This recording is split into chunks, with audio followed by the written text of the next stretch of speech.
Hello and welcome back to the Heroes of the Storm Road to BlizzCon North America Open. We have a best of three going to game three for the first time today, Anna. Yay! And who better to do it than the PLEYZ and Gaming Team Gaming, who we have seen rocking the Open so far in these last only 2 chapters we have had. But here in the July North American Open on the road to BlizzCon for Heroes of the Storm, the PLEYZ and Gaming Team Gaming are fighting for that coveted spot further on in the bracket, and whoever wins this next game takes it.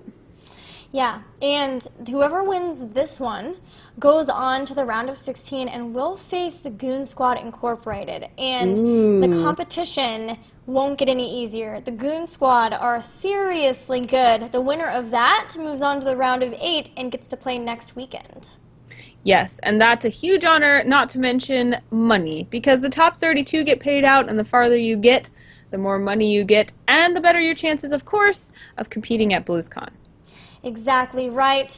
And first will be the Americas Championship, where we will see 5 teams from North America move on and get to play against some different metas, as they'll get to face a team from Southeast Asia, Latin America, and one from the New Zealand and Australia area. But we have a draft underway, so let's check it out. We certainly do, and it looks like we will be now on Tomb of the Spider Queen.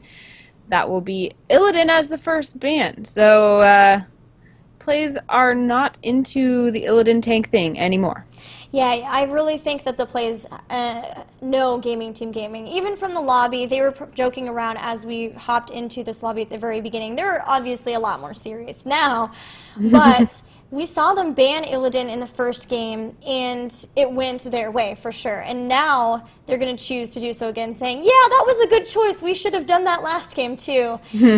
And Gaming Team Gaming, we may see them ban Johanna again. I mentioned that based on the Battleground, we could possibly see another Azmodan pickup, and Tomb of the Spider Queen, one of the best Battlegrounds for that. Or just a direct ban on Azmodan himself. Yeah, and actually not a bad idea, because that leaves Johanna free to be picked. So that's probably an indication that Gaming Team Gaming would like to have her on their team, likely. But we will see Zeratul be the first pick from the PLEYZ. They would love to have that melee assassin who is so stealthy on this tiny little map with lots of nooks and crannies. We've seen how cool he can be on this map. Gaming Team Gaming goes with the solid damage of Kael'thas. I wonder if we will see Johanna as their follow-up pick. We're not seeing it quickly. It's going to be Sylvanas instead. I'm really interested in the fact that they went ahead and picked such 2 squishy heroes into a Zeratul, and on top of that, picking up Kael'thas, favoring him over Jaina, who is quickly grabbed by the players. They're like, whoa, okay, we'll have her, yes, thank you very much. And even getting Johanna as well. So Gaming Team Gaming have great push potential. They also have great damage potential and will scale amazingly into the late game. But the time we saw them do this before, they didn't quite make it to the late game they would have liked to have been in. Yeah, and they probably learned from that experience, so I would not be surprised to see them buffing up the amount of damage they would do. However, they go ahead and ban Tyrande, who really can be a great Sapassin, half support, someone who can do some healing, but also really supplement the damage that your team can do in terms of the assassins that you draft. Yeah, I guess it seems like they don't really want to play Tyrande because they are second pick. They will get to choose 2 more heroes, so they could have had whoever they wanted. It looks like they didn't want Tyrande. Similarly, though, the PLEYZ are saying, fine, we're not going to have Tassadar either, and that is huge, as most teams have been really liking to have those double support again with the half Sapassin. So with that, now, Gaming Team Gaming are not going to have somebody to help supplement their healer unless they just grab 2 straight heals, which is a possibility, but not something you generally always want to be doing. Yeah, and I mean, that makes us start thinking, like, how are we going to get vision on this map, too? Because Tyrande, using her Sentinel, can get great vision. Tassadar, of course, with Oracle. So Zagara is the only one left that we typically see picked specifically for vision. Of course, we have scouting drones on other heroes. Uther is going to be picked as the support, though, and we've seen how his stuns can really change team fights. Yeah, they definitely can. He won't be able to capitalize on like a lunar flare from Tyrande, but Muradin is still on the table, and Muradin and Uther is something that a lot of teams like to run, and that will be what they grab. I think the PLEYZ choosing to ban Tassadar was smart there, making sure that they didn't have to deal with another no warrior, super aggressive composition. It would have had to have been with Kerrigan, though, and I'm not sure how Gaming Team Gaming feels with Kerrigan, unless you can run that with the Butcher. I haven't seen it done. I haven't either, but time is young with the Butcher. He has just joined our little family. We do see Rhaegar be picked up to go alongside Zeratul, Jaina, and Johanna over here for the PLEYZ. What do you think we're going to see as their final pick, Gilly? They have enough to kind of be satisfied in terms of damage and a tank and a very solid healing support. I would guess, again, that we would see those half supports, but Tyrande and Tassadar are off the table, so do you think they'll go for more damage? I think one of the teams is going to go for a Nubarak. I think we'll probably see one of them try to go, and maybe a Zagara on the other, or something like that. I think you were right on the money with Zagara being a super strong pickup. Honestly, the PLEYZ have so much damage already that they really could go for something to kind of mitigate, whether it is a push or something like that with Zagara, going for vision, picking up that type of thing. They also could have really good synergy with the Devouring Maw into like a Condemn, or Condemn into a Devouring Maw or the Void Prison. And then from there throwing down a lot of damage thanks to Jaina. But I think they're also wondering themselves what they'll go with. They've only got a few seconds left in their time pool. They're trying to figure out what would be best here, and it looks like they're going to go with their Nazebo. Okay, well, Nazebo has some...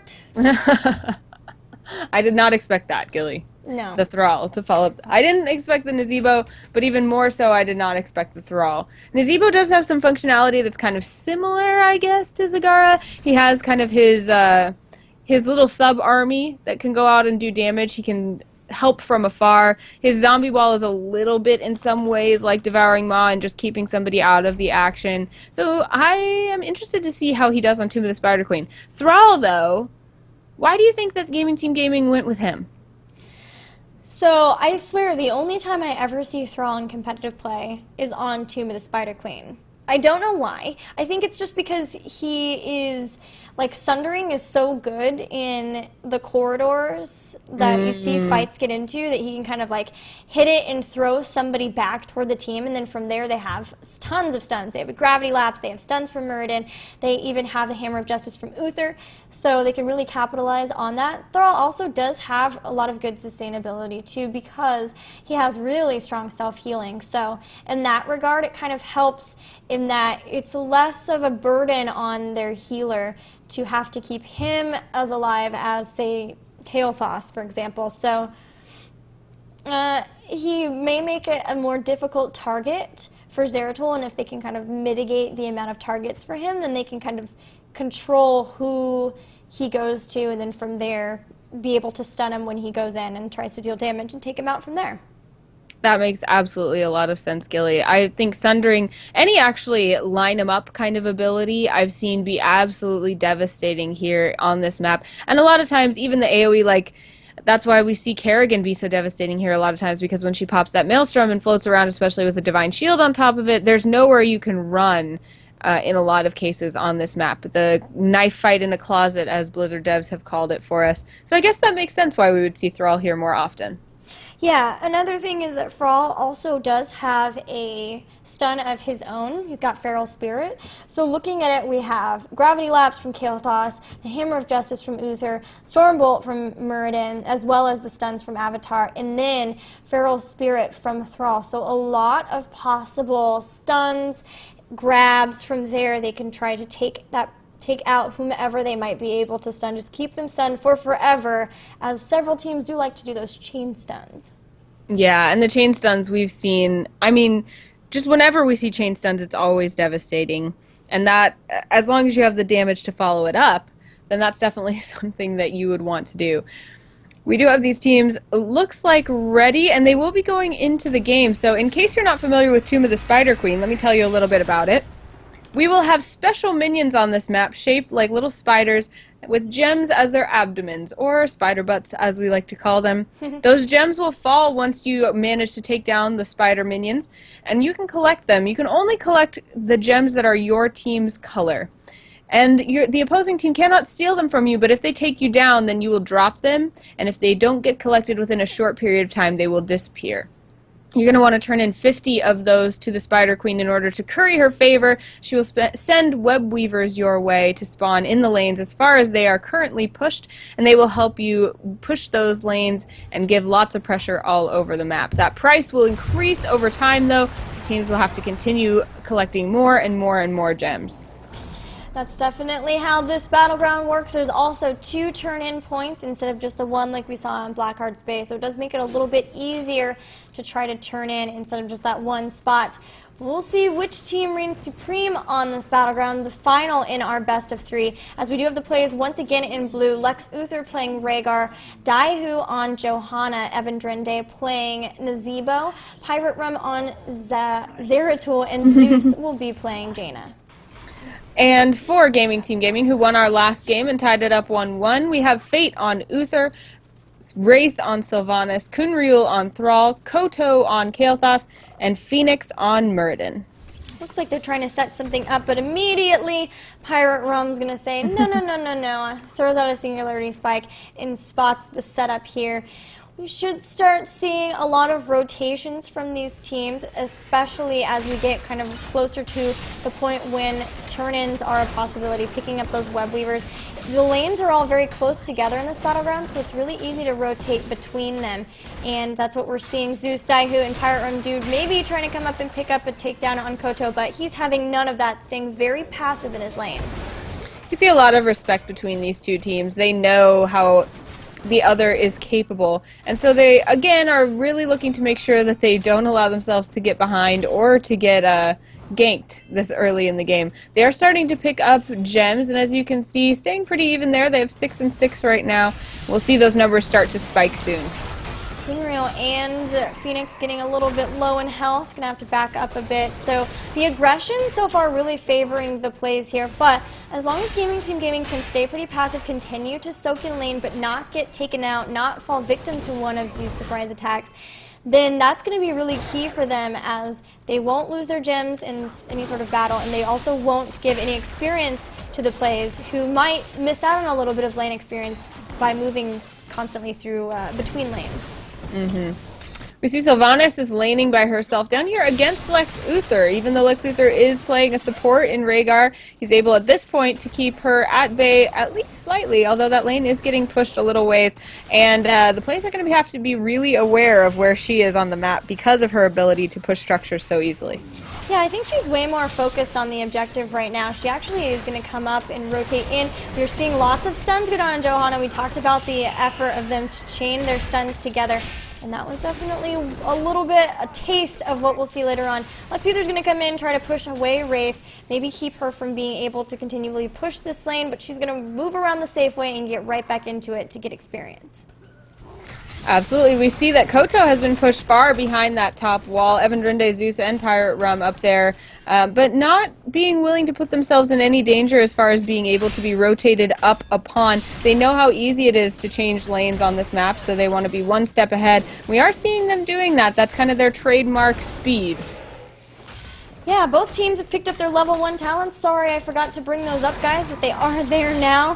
Kunriel is going to throw out a stun, and looking at the talents so far, we have, once again, the block and amplified healing coming out of Uther, like we saw in the last game from Gaming Team Gaming. Also, Fell Infusion for Kael'thas, so instead of working on being sustainable with mana and that mana adduct, he's going to be looking to heal and be more sustainable health-wise, realizing and respecting the amount of damage that the plays can put out.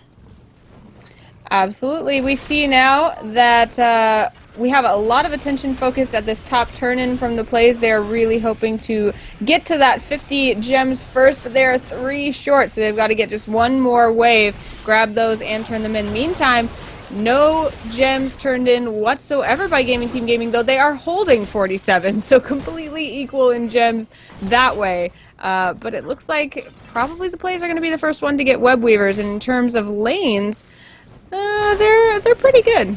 They're pretty pushed, but pretty equal. Yeah, Gaming Team Gaming, I think, is very nervous to extend out too far because of the Zeratul.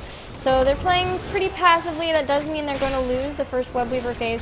And the lane in middle, actually, towers are already down. I think in top, we've got softened towers as well. So these web weavers could do some work, but they are fairly early. Generally, with early web weavers, we just see teams trying to take down towers so that they can start getting ahead in the experience battle, maybe work toward getting their heroic abilities before their opponents. One exceptional thing that the PLEYZ did do is they managed to push the lane here in the middle so far that the web weaver spawned right at the gate. Fate was there trying to defend, but is going to have to go up and respond to what's happening in the top lane instead. Yeah, and Sylvanas still being content to sit down, and Bottom has nearly taken out that web weaver, and we might see, yes, we're going to see a rotation from the PLEYZ moving in toward that mid fort now, as they did force all of the members of Gaming Team Gaming to come up. So Gaming Team Gaming on the back foot a little bit in their rotations, but they should be able to keep this fort alive. That's going to be beneficial as they won't start giving any tons of experience to their opponents. They're even on the same talent tier. Man, I mean, 72 gems now being held by Gaming Team Gaming and still 0 having ever been turned in. That is an indicator of some serious trepidation when it comes to getting out on the map. Like you said, possibly because of that Zeratul, but that's a problem for them. They haven't been out on the map, and therefore they're still a little bit behind in experience. They're definitely behind in battleground objectives. Both teams have a fair amount of structures still left, with the exception of walls. Got a little bit of a lowness going on for Gaming Team Gaming, but they kept their forts.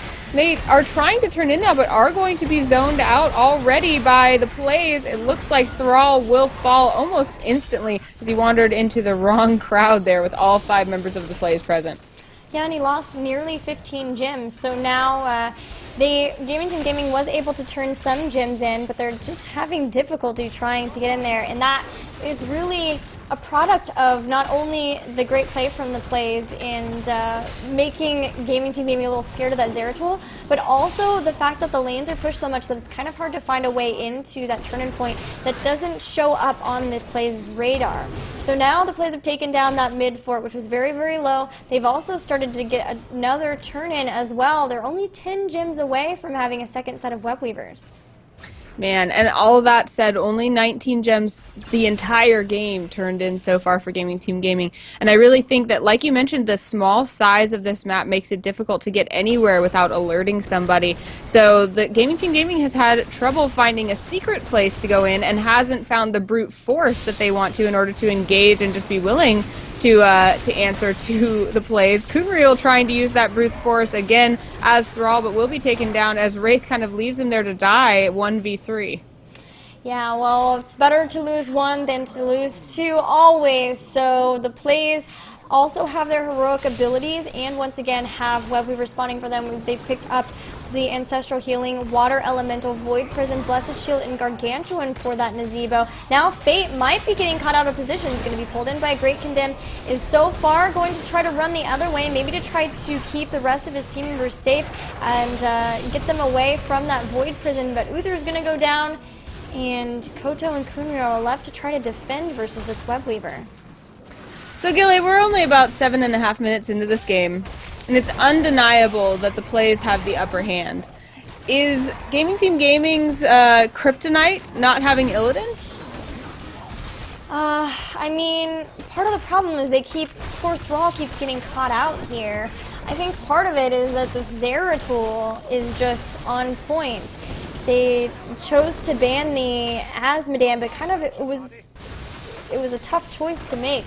Ban the Asmodan and allow the Zeratul to go through, which is exactly what happened.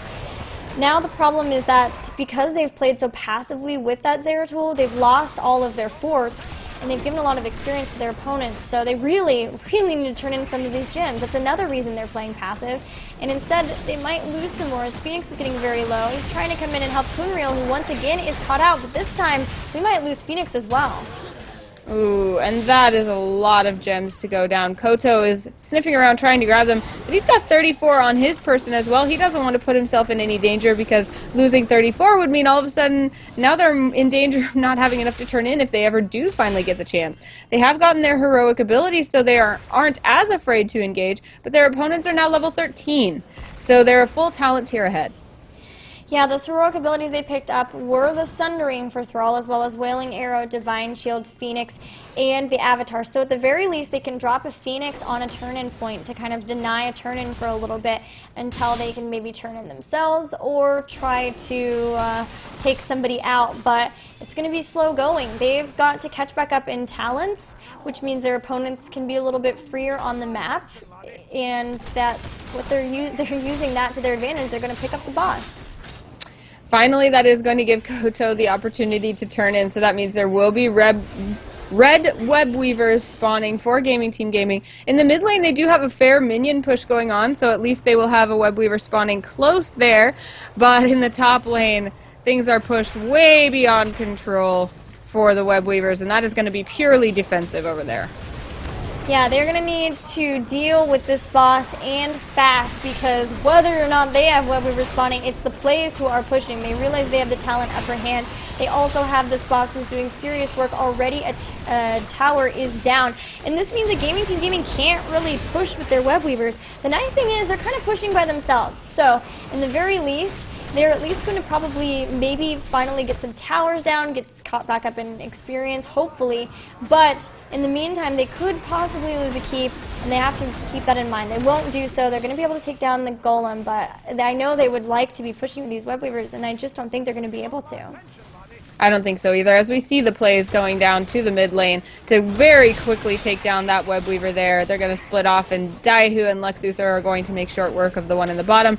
So at the very least, they did do a little bit of structural damage. They did maintain those lanes while Gaming Team Gaming was busy dealing with the huge push on the top. But that's not what you really want to get out of your first turn-in for web weavers. So luckily, Gaming Team Gaming has 51 gems left to their name. They only need 4 more to get 1 more turn-in if they can find another time when the PLEYZ will let them do it. Well, the PLEYZ, realizing that the safest objective for Gaming Team Gaming to get was their bruisers, went and stole them away. So that's not going to be an advantage that Gaming Team Gaming is going to get. And now the players are going to rotate around, clean up their lanes, and go and probably take out the rest of those mercenary camps. But Gaming Team Gaming nearly has enough for another turn-in if they can make it happen. Daihu, realizing this, has moved up, and I think the players are going to rotate. They are not going to allow their opponents to turn in. It looks like they're going to have enough to get a turn-in of their own. They're going to have blue web weavers spawning now. And this is yet another time when Gaming Team Gaming is going to be forced to defend instead of trying to put their own stamp on this game's action. Yeah, we are going to have minions pushing pretty far in mid and top, it looks like. Bottom is probably the least of the problem, and Sylvanas is going to be down there trying to help ensure that as well. Whole team is rotating top as that keep is already exposed, so any damage that the PLEYZ can put on it means that it's going to be a little bit easier for the web weaver to take it out. The PLEYZ are getting very close to 16, so if Gaming Team Gaming wants to try to make something happen, try to take out some of the members of the PLEYZ, they've only got a very small window to do so. You mentioned Wraith being in the bottom lane. She was only there for just a moment and then decided to rotate up to help. So she really kind of made a little bit of a waste of her time there. Didn't really defend much in the bottom lane, which is not too big of a concern as the web weaver is just now reaching the gate.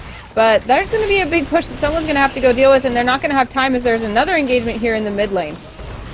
You know, this is the second time that we've seen a Kael'thas try to make something happen, but on this battleground, it just is so late. 16 is so late. Already a keep is down, and they still are only at 14. So they would love to be able to catch back up and get that ignite, start really throwing out a ton of poke damage that Koto can do as Kael'thas, but at what cost do you get such a late game composition? Now we've got an engagement. The Phoenix is going to go down. A great Wailing Arrow helps eliminate Zeratul, who was a little bit too far forward, so that's really nice. Now they just need to stay alive. Phoenix is taking a ton of damage, going to try to get away. The Banshees will help Wraith get away as well. Nobody down for Gaming Team Gaming. So despite the odds of being down 2 levels, they were able to take down somebody from gaming or the PLEYZ, and now they've got a little bit of an advantage. Never tell me the odds, they said, and they managed to take down the Death Star. But will it be enough, Gilly? They are still level 15 to the level 16 and almost 17 of the PLEYZ. They have very few remaining structures, while the PLEYZ have healthy buildings in every single lane. Only a few walls have been taken down for them. So it's going to be a long road to recovery if Gaming Team Gaming does assert themselves here. They do, however, have 91 gems, Oof. Gilly. Yeah, and that advantage I mentioned of having 5 and over 4 heroes is done. Zeratul is back up, and you never want to have that many gems when Zeratul can quickly come in and take you out, and then Wormhole right back out without taking much damage. So that's an issue. Playing passively versus a Zeratul is already something you have to do, and then on top of that, playing passively because you have a ton of gems is not in their favor. You can't just sit back and be defensive for forever, or you're just going to continually lose structures, especially as your opponents will start to get their gems back up and go and do something like this. Go for the boss, which is what they're doing now. Gaming Team Gaming are nearly 16. I think they're going to choose to turn in here, but they may end up losing the boss because of it, and that's a problem because the boss is going to go straight for core. They have to realize it now. The boss is being taken. It's still showing up, but it's too late. The boss is going for the PLEYZ. Maybe they thought they could defend it well enough and that having web weavers would allow them to defend in other lanes while they knew they were going to have to be engaged with this boss in the top lane. I don't know, but the web weavers are now spawning. They are going to be almost completely defensive as the lanes are so pushed in favor of the PLEYZ. And now it looks like Gaming Team Gaming is going to have their stand in the top lane against this boss. They've got to take this thing down and fast. Their opponents are going to come in and start doing damage to the core or they're just going to try to take them out right here and then do it too. So they have to take this out, but be so careful while doing so. Wailing Arrow is going to go out. Jaina gets eliminated. Void Prison is down, and Phoenix and Kunriel are the ones who are not out, and they're pretty tanky, so they've survived. Now the Void Prison is over, and everyone's still up. They've forced the PLEYZ back. They've defended their core versus a very difficult situation.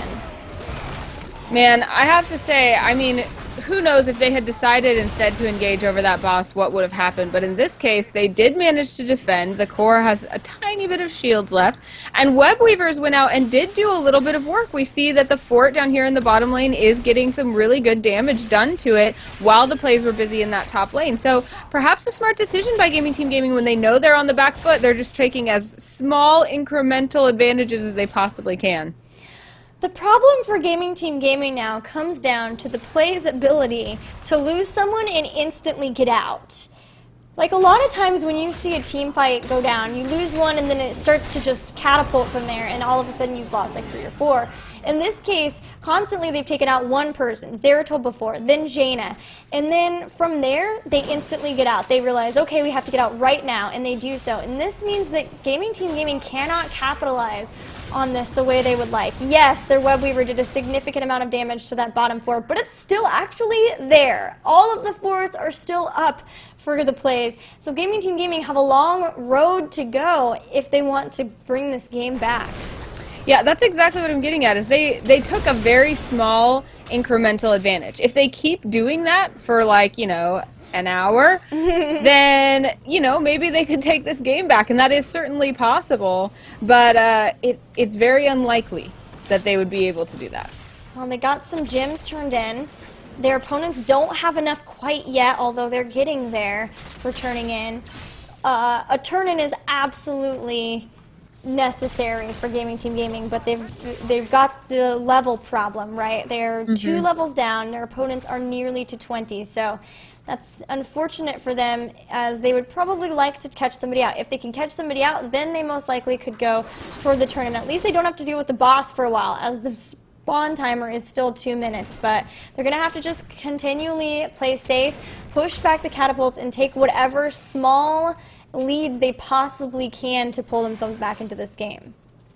Yeah, it looks like Daihu is interested in this bottom lane, going to keep things cleaned up so the minions will keep pushing there.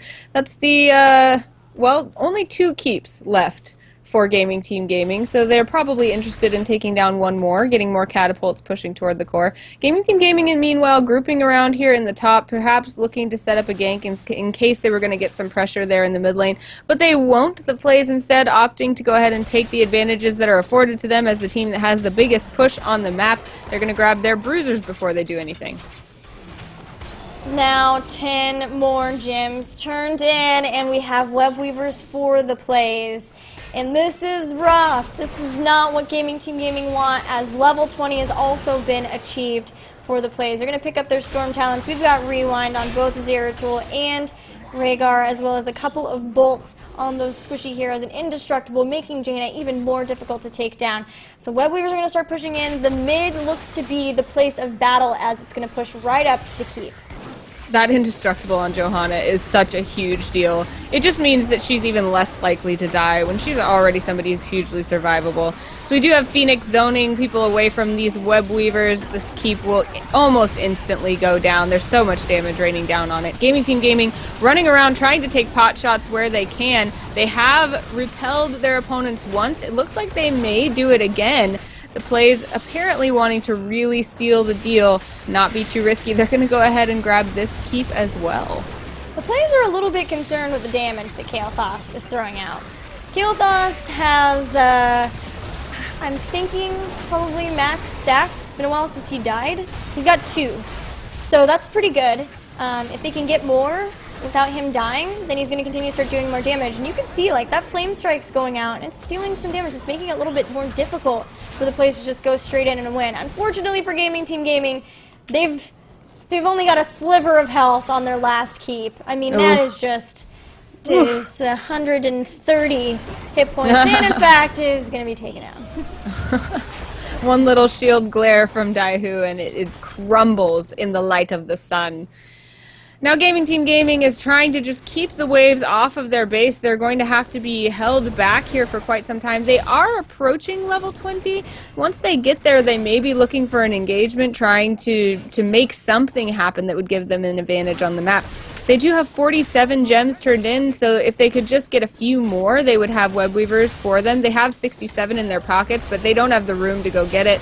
They are trying to take these bruisers, but they are going to get in trouble. The Phoenix does go down, saves Phoenix, who Dwarf tosses out. Wraith is also holding down the fort and is able to use her Banshees to get out of the way. So no one but Thrall is going to fall in that engagement, which is, all things considered, pretty good.